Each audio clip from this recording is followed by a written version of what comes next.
आप सभी मीडिया बंधुओं का आज की इस प्रेस कॉन्फ्रेंस में बहुत अभिवादन। Ministry of housing and urban poverty alleviation के आंकड़ों के अनुसार भारत में 1 करोड़ से अधिक सड़क विक्रेता है। भारत में 15 करोड़ लोग जो है स्ट्रीट वेंडिंग से किसी ना किसी तरीके से जुड़े हुए हैं और इन्हीं में से एक रेडी वाले श्री सनी कुमार जी कठुआ में, जम्मू कश्मीर में और पूरे भारत में चर्चा का बहुत बड़ा विषय बने हुए हैं। बीच सड़क में जिस तरह से उनके आत्मसम्मान और गरिमा को ठेस पहुंचाई गई, कठुआ के नागरिक, पेशे से एक वकील और आम आदमी पार्टी जम्मू कश्मीर की प्रवक्ता के नाते मैं इसकी कड़ी निंदा करती हूं।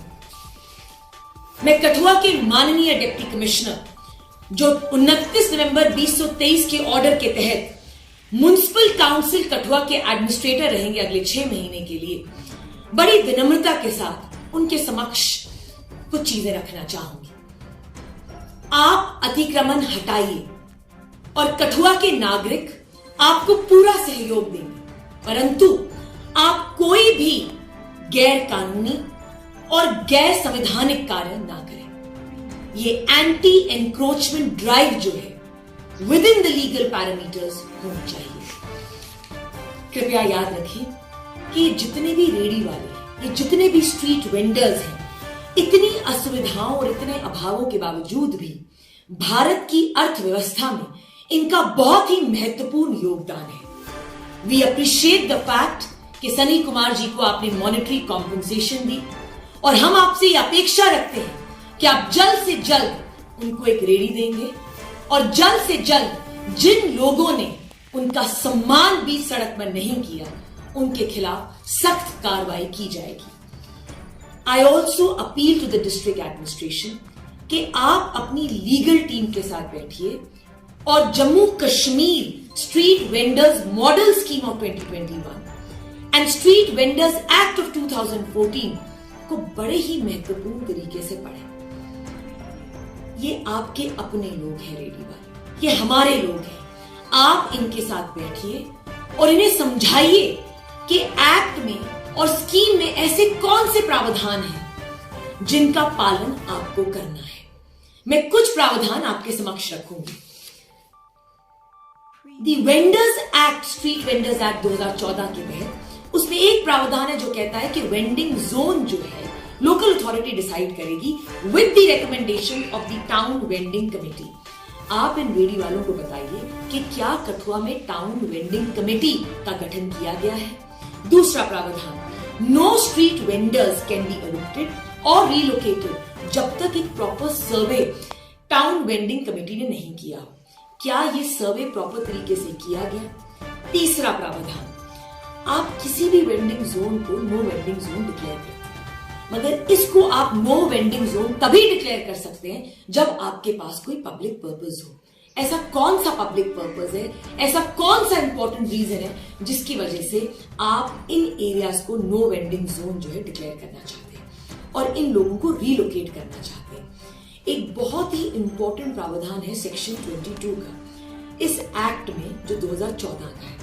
इसमें टाउन वेंडिंग कमेटी के गठन के बारे में बात की गई है। आप कठुआ के स्ट्रीट वेंडर्स को बताइए कि क्या आपने ये जो टाउन वेंडिंग कमेटी का गठन है उसको प्रॉपर्ली किया है। तकरीबन 40% ऑफ द रिप्रेजेंटेशन जो है इसमें स्ट्रीट वेंडर्स की होनी चाहिए, उसमें से 1/3 जो है औरतें होनी चाहिए जो स्ट्रीट वेंडिंग करती हूं। इसी के साथ साथ आपने रिप्रेजेंटेशन रखनी है शेड्यूल कास्ट की, शेड्यूल ट्राइब्स की, ओबीसीज की, अगर कोई जिसे कहते हैं डिसेबल्ड इंसान है उसकी रिप्रेजेंटेशन होनी चाहिए और साथ ही साथ माइनॉरिटीज की। दूसरा आ गया जम्मू कश्मीर मॉडल स्कीम 2021 की। इसमें एक बहुत इंपॉर्टेंट चैप्टर है, चैप्टर 7, जिसमें यह बताया गया है कि आपने जब गुड्स सीज करने हैं इन रेडी वालों के, आपने किस तरह से सीज करने हैं और किस तरह से इनको आपने पेनल्टी देनी है। आप जब भी इनका सामान जब्त करते हैं, आपने एक लिस्ट तैयार करनी है उनके सामान की। एक लिस्ट आपके ऑफिशियल के पास रहेगी और दूसरी लिस्ट जो है आप उस रेडी वाले को प्रोवाइड करेंगे।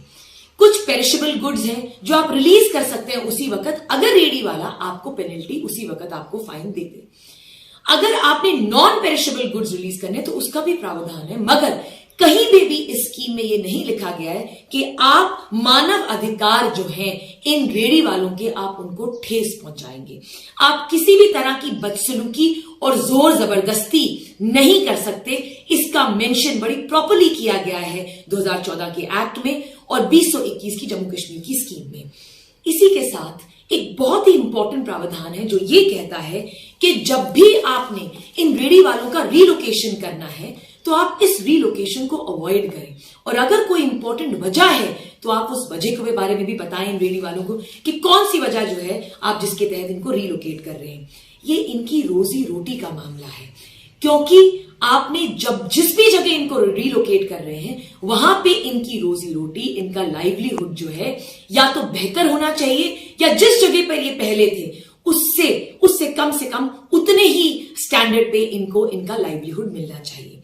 उसी के साथ इसमें लिखा गया है कि आप इनके माल और सामान का कोई भी नुकसान नहीं कर सकते। The loss to the assets have to be avoided. और उसी के साथ वो ये भी कहते हैं कि अगर कोई पुरानी मार्केट है जिसमें 50 सालों से भी ज्यादा कोई रेडी वाले जो है अपना सामान बेच रहे हैं तो उन मार्केट्स को आप हेरिटेज मार्केट्स डिक्लेयर करें। कठुआ के बीच बाजार में एक बहुत ही इंपॉर्टेंट एरिया है जहां पे पिछले 40-50 सालों से लोग अपनी सब्जी बेच रहे हैं रेडी वाले। आप इस एरिया को हेरिटेज मार्केट डिक्लेयर करें और ये ध्यान में रखें कि आपने इन रेडी वालों की रोजी रोटी बचानी है।